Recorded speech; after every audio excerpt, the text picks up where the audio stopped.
Hey loves and welcome back to my channel. It's Ijama here, and in today's video we're going to learn how to make this sleeve. I only made one piece of this sleeve because all of them are the same thing. So if you want to make it for your dress, you can make 4 pieces of it, but I just made one for the sake of illustration. All right, I did not make it for any dress. Now these are the materials I need. I have my crinoline net, I have my fabric, I have my paper.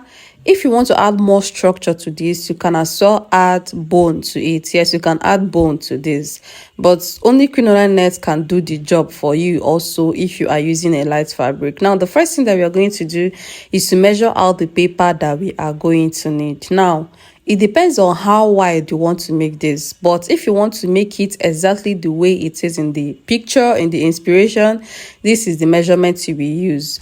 So for the height, you measure out 17 inches for the height. Then for the width, you will measure out 12 inches. So this is 17 inches, and I will cut off the other side of the paper. After cutting out the other side of the paper, I'll go ahead and measure out the width, like the wideness of this. You can call it the breadth also, okay, or the length. The other one is the height. So I will mark out 12 inches. 12 inches should be okay, and I will cut out from there. So just use 17 by 12. 17 by 12, that is what you will need. Now after doing that, I'll go ahead and find the midpoint of that 17. The midpoint of 17 is 8.5, right? So after doing that, I'll go up by 1 inch, and from there I will curve the first, but this is not curvy. It is not so curvy, so you can just go ahead and draw and draw and draw till you have gotten what you want. Even at this, it is not curved the way I want. Then from that first, I will come down and I will make like 2 scallop designs, 1, 2, and then the last one will connect back to the other side of the midpoint of this paper. So you can see the last one will connect to the midpoint of this paper. So from that midpoint, you come down by 1 inch again and then connect it to the last scallop. So after making the first point to 1, you will mark 1, 2, and the third one will join back to the other side. So I'm trying to make this one as curvy as possible. I want you to have that butterfly shape that I want. So right now I am going to cut it out. So make sure that you adjust. That is the essence of marking on paper. First of all, if you mark, you check to know if it is what you want before you cut out.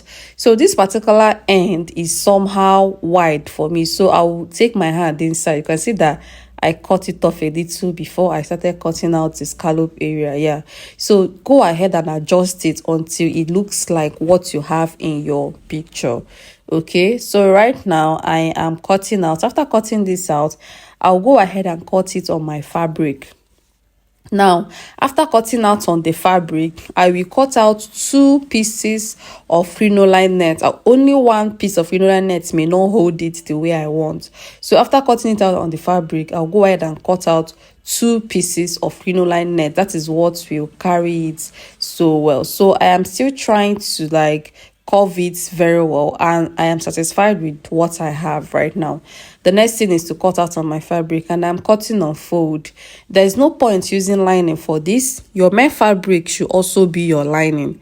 Your main fabric should be your lining, so that from whichever angle people should look at it, it will look really neat. So after cutting this, you cut out the crinoline net. You can see that I am cutting this on fold.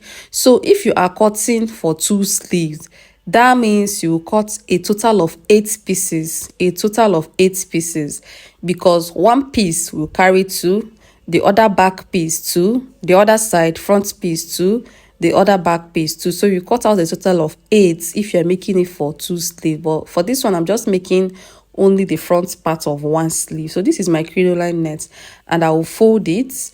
And these 2 pieces is just for 1 piece of that butterfly. I'm adding 2 pieces to 1 piece, only to the front part of the butterfly, so that it will carry it very well.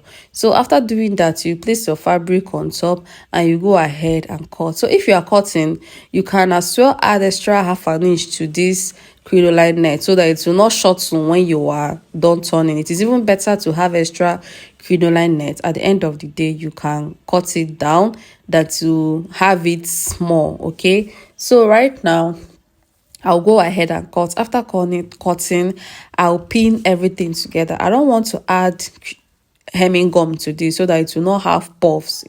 Hot gum doesn't really work on plain fabric. So right now, you go ahead and use 1/2 inch and sew like I illustrated, and then we'll come back and turn it out. So now I am done joining with 1/2 inch. Always notch that scallop part, that sharp V scallop part. Always notch it so that it will be easy for you to iron. Now after doing it, the next thing is to turn out. If you don't want to turn it out from these particular points that I'm turning it out from, you can just open one side of that butterfly, the one that you are sure will be inside that people will not be seeing.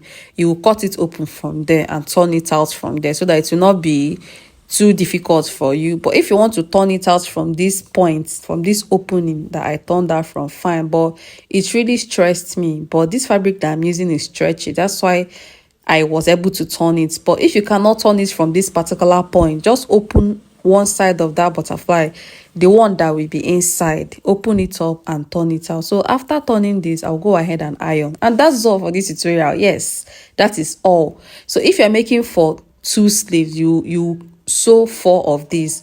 After sewing 4 of these, you pin it to the front and to the back, and then tack it on your dress, and tack the front piece and the back piece together. That's all. So after turning out, I'll go ahead and iron properly. After ironing it, you pin it on your dress, one at the front, one at the back, and you use needle and thread to tack 2 of them together. So at the end of the day, this is what we have. I hope this tutorial is helpful. If you want to register for our online classes, click on the WhatsApp link in the comment section. Bye.